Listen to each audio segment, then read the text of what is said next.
Hello student, आंखों में अरमान लिया, मंजिल को अपना मान लिया, तो मुश्किल क्या है और आसान क्या है, जब ठान लिया तो ठान लिया। नमस्कार दोस्तों, मैं हूं इरफान। आपका स्वागत है हमारे इस प्यारे से यूट्यूब चैनल पे।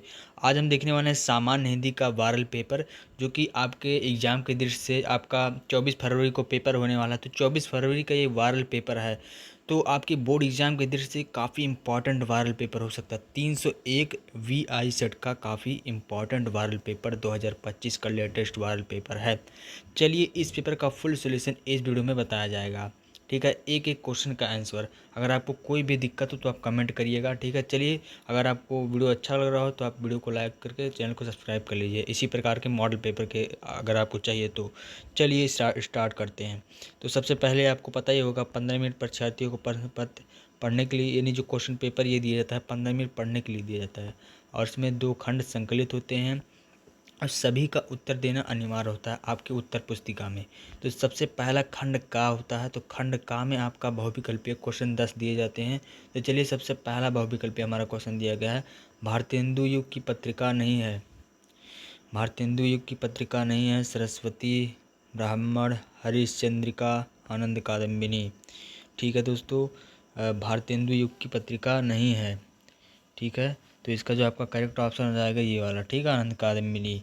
नेक्स्ट क्वेश्चन हमारा है, निम्न में से हरिशंकर प्रसाई का निबंध संग्रह है। हरिशंकर प्रसाई का निबंध संग्रह है, तो आपका है दूसरा वाला, तब की बात और थी। ठीक है, चलिए नेक्स्ट क्वेश्चन, द्विवेदी और छायावादी युगों में लेखन कार्य करने वाले लेखक हैं।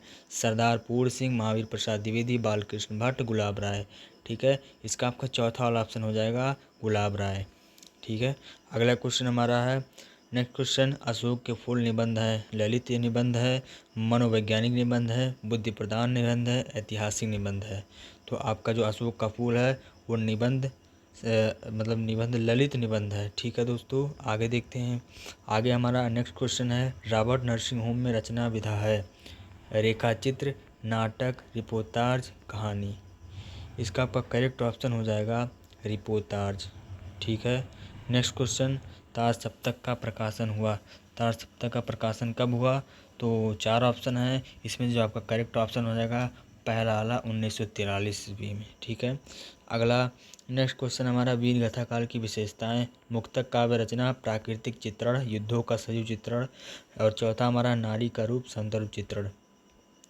दोस्तों इसका जो आपका करेक्ट ऑप्शन हो जाएगा युद्धों का सजीव चित्रण। ठीक है ना। नेक्स्ट क्वेश्चन, रीतिमुक्त काव्य में रचनाकार किसकी है, तो आपका घनानंद हो जाएगा। ठीक है, नेक्स्ट क्वेश्चन हमारा है, कामायनी महाकाव्य के सर्गों की संख्या कितनी होती है, तो 15 होती है। ठीक है दोस्तों, अगला देखते हैं। अगला हमारा नेक्स्ट क्वेश्चन है, निम्न में से जयशंकर प्रसाद की काव्य कृति है, तो हमारा यहाँ पर चित्रधारा हो जाएगा, द्व्यापार हो जाएगा, इत्यामल, ठीक है, अनामिका हो जाएगा। दोस्तों इसका जो करेक्ट ऑप्शन हो जाएगा चित्रधारा। ठीक है, नेक्स्ट क्वेश्चन हमारा आ जाता है गद्यांश से रिलेटेड, जो कि आपका 10 नंबर का एक क्वेश्चन होता है। चलिए इस क्वेश्चन को देखते हैं। इसमें आपका गद्यांश से रिलेटेड क्वेश्चन दिया जाता है। इसका मैं ट्रिक आपको बता देता हूँ कि आपको इसको कैसे सॉल्व करना है।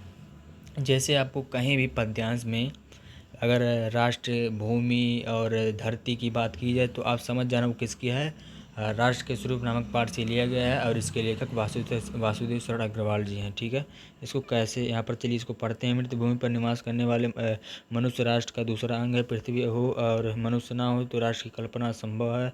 पृथ्वी और जन दोनों सम्मिलित से ही राष्ट्र का स्वरूप संपादित होता है। जन के कारण ही पृथ्वी मातृभूमि संज्ञा प्राप्त करती है। पृथ्वी माता एवं जन सच्चे अर्थों में इस प्रकार से दिया। तो इसमें भूमि और मनुष्य, राष्ट्र सबके बारे में बात की है। तो ये किसका है, वासुदेव शरण अग्रवाल जी का है। और इसके ये हमारा पाठ किस पाठ से लिया गया है, हमारा राष्ट्र के स्वरूप नामक पाठ से लिया गया है। ठीक है, इस प्रकार से। तो चलिए नेक्स्ट, तो यहाँ पर इससे उपयुक्त गद्यांश का संदर्भ कैसे लिखना है। प्रस्तुत गद्यांश हमारी पाठ्यपुस्तक हिंदी के राष्ट्र के स्वरूप नामक पाठ से लिया गया है। इसके लेखक वासुदेव शरण अग्रवाल जी हैं। ठीक है, नेक्स्ट क्वेश्चन आपको एक ही करना था, तो एक हमने किया। ठीक है, नेक्स्ट क्वेश्चन देखते हैं, पद्यांश से रिलेटेड क्वेश्चन, जो कि आपका 10 नंबर का ये भी आता है। गद्यांश पद्यांश को लेकर टोटल आपका 20 नंबर यहाँ पर कंडक्ट हो जाता है। ठीक है, इसको आपको तैयार करना ही है। हमारे यहाँ पर दिया गया है अरे निश्चित परिवर्तन तुम्हारा ही तांडव नर्तन, विश्व का करोड़ विवर्तन तुम्हारा ही निम्न मिलन, निखिल उत्थान पतन, अये वसुकी सह सफरन। ठीक है दोस्तों, इस प्रकार से ये पंक्ति दिया गया है। तो इस पंक्ति को किस प्रकार से लिया गया, तो सुमित्रानंद पंत द्वारा ये पंक्ति लिया गया है। ठीक है ना, और ये परिवर्तन पाठ से जो है लिया गया है। ठीक है, इस प्रकार से देख सकते हैं। तो नेक्स्ट क्वेश्चन की ओर बढ़ते हैं। 5वें नंबर का हमारा क्वेश्चन है, निम्नलिखित में से किसी एक लेखक का साहित्यिक परिचय दीजिए। 5 नंबर के भी है। ठीक है, अगर आपको साहित्यिक परिचय लिखना नहीं आता तो मैं आपको डिस्क्रिप्शन में लिंक दे दूंगा, आपको आसानी से लिखना आ जाएगा। ठीक है, यहाँ पर 5 नंबर के क्वेश्चन है। पहला हजारी प्रसाद द्विवेदी, प्रोफेसर सुंदर जी रेड्डी, तीसरा APJ अब्दुल कलाम। मैं आपको 3 बता दे रहा हूँ, उसको आपको याद करना है गद्य और पद्य में 3-3। पहला वासुदेव शरद अग्रवाल जी, और दूसरा हजारी प्रसाद द्विवेदी, और तीसरा हरिशंकर प्रसाई जी। ठीक है, और पद्य में आ जाते हैं। पद्य में आपको याद करना है सुमित्रानंदन पंत, मैथिली शरण गुप्त, जयशंकर प्रसाद। 3 ये आपको याद करना है, आपका 100% फंसेगा। ठीक है, अगला क्वेश्चन निम्नलिखित में से किसी कवि के बारे में आ चुका है। तो पहला है मैथिली शरण गुप्त, जयशंकर प्रसाद, और सच्चिदानंद हिरण वात्स्यन अज्ञा। ठीक है, हमने बताया ना जयशंकर प्रसाद फंसा ना, फंसेगा यार। ठीक है, नेक्स्ट क्वेश्चन हमारा, पंचलाइट और लाठी कहानी के उद्देश्य पर प्रकाश डालिए।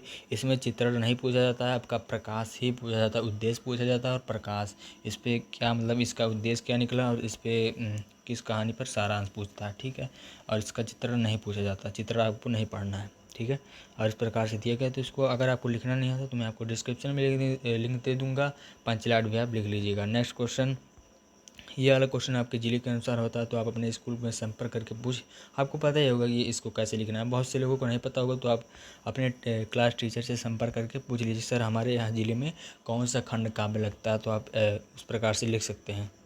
नेक्स्ट क्वेश्चन हमारा है 8वें नंबर का, जो संस्कृत खंड काव्य से रिलेटेड है। आपको इसमें महामलम मालवीय जो है, और ये सारा जो 3 चैप्टर शुरुआती है उसको याद कर लेना है, आपका 100% फंसेगा। ठीक है, नेक्स्ट क्वेश्चन की ओर बढ़ते हैं। अगला हमारा है पद्यांश यानी श्लोक से रिलेटेड क्वेश्चन है। तो आपको सुभाषित रत्नानी जो पाठ है उसमें से आप मतलब वही पाठ पढ़ लेना, आपका 100% फंसेगा, क्योंकि अथवा करके दिया जाता है 2। तो ये सुखार्थी जो है, सुख चाहने वाले को विद्या चाहिए। ठीक है, जो आदमी सुख चाहता है, ठीक है, उसको विद्या त्याग देनी चाहिए, ऐसा कुछ कहा गया है इस पंक्ति में, जो कि सुभाषित रत्नानी पाठ से लिया गया है। जो सुख चाहता है ना, उसको विद्या त्याग देनी चाहिए, और जो विद्या चाहता है उसको सुख त्याग देना चाहिए। ठीक है, इस प्रकार से इसमें कुछ निचोड़ बताया गया, जिसको आप बना बना कर लिख सकते हैं, कुछ में कोई उसमें दिक्कत वाली बात नहीं होती। ठीक है, नेक्स्ट क्वेश्चन 9 नंबर का, निम्नलिखित मुहावरों में से लोकांतियों का अर्थवाक्य लिखिए। ठीक है, इस प्रकार से ये दिया गया है, इसको आप लिख सकते हैं। चांदी काटना से, और स्मृति सर बहुत इंपॉर्टेंट है, कोठी वाला रेवे छप्पर वाला सेवे। ठीक है, ठीक है, नेक्स्ट गद्यांश पद्यांश से रिलेटेड क्वेश्चन तो काफ़ी इंपॉर्टेंट है, इसको भी याद कर लीजिएगा। तो यही था हमारा पेपर। ठीक है, मिलते हैं नेक्स्ट वीडियो में, तब तक के लिए थैंक यू, जय हिंद, वंदे मातरम।